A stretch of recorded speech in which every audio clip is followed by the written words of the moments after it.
60 жаста алғаш рет тұрмысқа шыққан әже. Автор Айдана Істілеуова. Той. Кеше шаңыраққа келін түскен. Беташар жыры болып жатыр. Жұрттың бәрі беташарға жиналып, ақша салуға дайындалып тұр.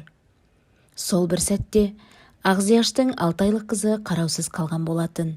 Ағзияш 7 жастағы ұлына: "Бөпеңе қарай тұр, қазір тез келемін, тербетсең ұйықтап қалады" деді. 7 жастағы бала қарындасын ұйықтатып, қызық көруге ол да далаға шығып кеткен еді. Той болып жатқан үй болғасын балалар үйге кіріп шығып жүрген. Сол балалардың қайсы екені белгісіз, бала жатқан бөлмеге кіріп, сіріңке жағып ойнаған болу керек. Ойнап лақтырған сіріңкесі бесіктегі шілдер матаға лап ете қалатынын қайдан білсін. Өзісінен қорыққан бала ешкімге айтпастан далаға қарай жүгіріп кетті. Бөлмеде аяғынан бастап жанып жатқан сәбидің шырылын үлкендер естіді ме, естімегенде болу керек. Үлкендеу: "Апа, әй, үйдегі баланың даусы қатты шығып жатыр. Байғұстың ішегі қатып қалар. Кім бар? Жұбатсаңдаршы" деп дауыстағанда, жастау келін үйге кіріп кетіп айқайлады: "Өрт, өрт, бесік өртеніп жатыр!" Елдің бәрі үйге қарай жүгірді. Бесіктегі шырылдаған сәбиінің өртке орануы Ағзияш үшін ең ұмытылмас, кешірілмес күнә болды. Сәби аман қалған.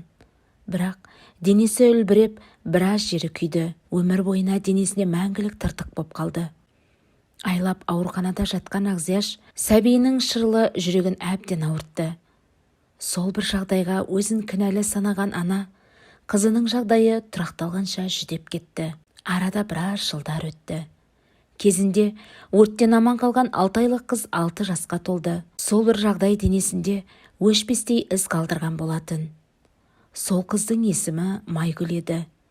Әлі де ойын баласы болса да, үстіндегі тыртықтарынан ұялып ұзын көйлек киюге дағдыланды. Көрші балалар көбіне Майгүлді қатарына қоспады. Майгүлге бір қарағанда қорқатындай. Денесінің жартысы, мойны, сол жақ беті кезіндегі күйіктен тыртық боп қалған. Әлі жеткен балалар Майгүлді ұрып та жібереді. Ол кезде үйге жылап келсе де, үлкендер еш уақытта баланың ортасына түспейтін. Мектеп оқыса да, сол балалар Майгүлге әлімжеттік жасап, сумкасына салған нанын, басқа да заттарын тартып алатын. Есейе келе Майгүл тұйық бола бастады. Қатарластары да, көршілес достары да байғұс қызды маңайларына жолаттырмайтын. Олар Майгүлді кемпір, мыстан кемпір деп, тағы басқа да атаулармен мазақ ететін. Сол себепті ешкіммен араласпауға шешім қабылдады. Майгүл бар уақытын кітап оқумен және үйдің тірлігіне арнады. Сабағында өте жақсы оқыған, сыртқы келбеті сүйкімсіз көрінсе де, ішкі дүниесі өте мейірімді, бауырларына қамқор, кішіпейіл қыз еді. Майгүл қыз мектепті қызылмен бітіріп, оқуға құжатын өткізіп қойды. Бірақ тағдыр оған тағы да тосын сый дайындап қойған еді. Өмірі ауырдым деп айтпаған анасы қан қысымнан аяқ астынан құлап, арбаға таңылды. Байғұс қыз амалсыз оқуын тастады. Келер жылы оқимын деп ойлаған. Бірақ ауру анасына қараймын деп ақ уақыт зырлап өтіп жатты. Іштей анасы да көз алдында жүрген қызының бағын байлағаны жүрегіне ауыр тиетіні айтпаса да белгілі. Ағасы да отбасылы болған. Бірақ көп замай келіні айқай шығарып, артынан ағасы да балаларым үшін деп кетіп қалды. Ара-тұра ақша мен азық-түліктерін әкеліп береді. Сол анасын күтемін деп жүріп, жасы 30-ға келгенін байқамай қалды. Анасы да соңғы кезде жиі ауырып, ана дүниеге аттанды. Әкесі алдағашан басқа отбасын құрған.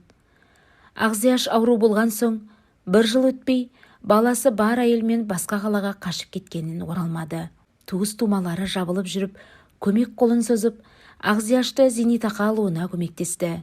Келінді де ауру енеге шыдамай кетіп еді. Енесі дүниеден озғалы жетіп келгені. Қара шаңыраққа ие болу керек екені енді есіне түскен сияқты. Бұрын келмеген ағасы мен жеңгесі енді үйде тұра бастады. Арада тағы бір жыл өтті. Үйдің бар тірлігін Майгүл жасайтын. Жеңгесі балаларды тастап жұмысқа шығып кетті. Майгүл сол үйдің қызметшісі секілді бәрін дайындап қоятын. Туыстары бұл қызға жан ашып, сыртынан алып қашу жоспарын құрған. Бірақ Майгүлді көрген еркек шошитын. Солай жүргенде өзінен біршама жасы үлкен, әйелі қайтыс болған еркек Майгүлді жары етуге келіскен болатын. Майгүлдің туыс жеңгелері үйден кішігірім дастархан жайып, ырымын жасап ұзататын болды. Туған жеңгесі қайынсіңлісінің кеткеніне қарсы еді. Кішігірім ұзату тойы болған Майгүл қатты қобалжулы. Болашақ жары кешігуде. Іштей сансыз сұрақтармен әлек. Неге кешігіп жатыр? Әлде менен бас тартты ма? Күйеу бала келді. Көліктері бұзылып кешіккен екен. Жеңгелерінің даусын естіген Майгүл қуанғаннан жылап жіберуге дейін барды. Өзін әрең ұстап, үсті басын ретке келтірді. Күйеу жігіт те бөлмеге кірді. Майгүл қатты қобалжығаннан басын көтеруге ұялып отыр. Өзін 18 жастағы бойжеткен секілді сезінген Майгүл болашақ жарына ұрлана қараған еді. Екеуінің көздері түйісіп қалғаны. Өзінен үлкен болса да, жүзі жылы, тартымды, мұрты бар кісі екен. Сол бір көргеннен Майгүл ұнатты. Сыпайы сөйлеген сөзі, өзін сондай сабырлы ұстағаны Майгүл үшін нағыз ер жігіт еді. Майгүл қызға бақыт тілеушілер ақ баталарын беріп, өз шаңырағына аттандырды. Өмірінің ең бір тамаша күнінде енді ғана бақытқа қол жеткізген бейкүнә қызға тағдыр тағы да үлкен соққы жасады. Бақыттан бал-бұл жанған Майгүлдің жүзіне қан жұғылды. Көлік апатына ұшыраған болатын. Көлік тізгініндегі туысы аздап ішімдік ішкен екен. Бәрі аман қалып, тек Майгүлдің күйеуі басынан өте қатты соққы алып, сол жерде жан тапсырды. Бұл қайғылы қаза бәріне оңай болмады. Артынан қалған балалар да бар еді. Әлі де шаңырағына аяқ басып үлгермеген Майгүлді қазаға да қатыстырмай ағасының үйіне әкеп тастады. Сондағы туыстарының айтып кеткен сөздері: келмей жатып, күйеуінің басын жұттың, саған бекер құда түстік. Бұл сөздер Майгүл үшін тым ауыр еді. Байғұс қыз есінен адасардай күй кешті. Бөлмесіне кіріп алып, ұзақ жылады. Туыстары кеп көңіл айтқаны болмаса, туған жеңгесі қайтып келгеніне қуанышты. Сол бір күннен соң Майгүл сөйлесуді қойды. Үндемей жүре береді. Барлық тірлікті өз қолына алған. Туған жеңгесі бұл қылығына дән риза. Одан кейінде туыс жеңгелері келіп, әлі жассың, сені ұнатып жүрген біреу бар екен деген сияқты әңгіме бастап еді. Ештеңеге қарамай, туған жеңгесі абысындарын айқайлап қуып шықты. Майгүлге де айтпағаны қалмады. Уақыт шіркін зырлап әп сәтте өте шықты. Арада бірнеше жыл өтіп, Майгүл қартайды. Ағасының барлық баласын өсіріп, баққанда Майгүл еді. Қартайғанда туған жеңгесі өткен күннің кінәсі үшін бе?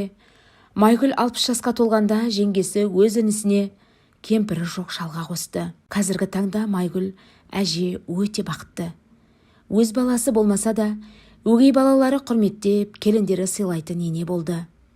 Алла бақытын қартайғанда жолықтырған Майгүл әже шалымен қол ұстасып, Қазақстанның әсем қалаларына ұшақпен жиі қыдырады. Кейіпкердің өмірін баяндаған ой қызы Гүлзат еді.